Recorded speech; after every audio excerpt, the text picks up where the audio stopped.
Sometimes I feel like I've already seen everything that's gonna happen. And it's a nightmare.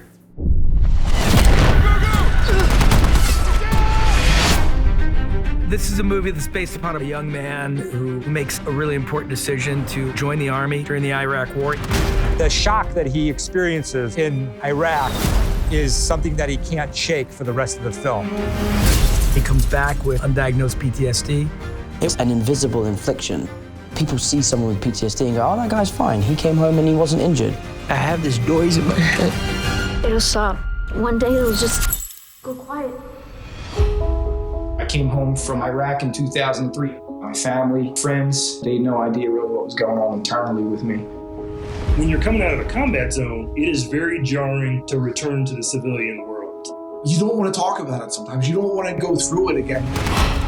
The medical system was unprepared to help Cherry with these issues. How's your pain level? 9 out of 10. Have you ever heard of Oxycontin?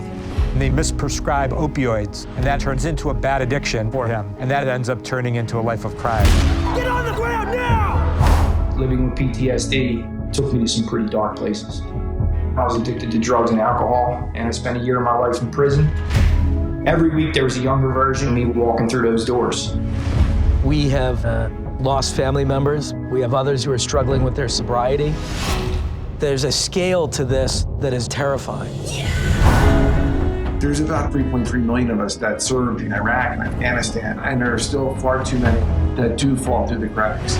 Sometimes they give up hope. That's why it's so important to tell these stories. A movie like Cherry helps all of us to understand that it's okay to reach out for help. And we, as a country, can begin this healing process together. You're it for me. I feel the same way. Cherry represents the possibility of a bright future. I believe this film is going to help people and get the struggle out to the masses. They show the grit of not just combat, but coming back on the other side.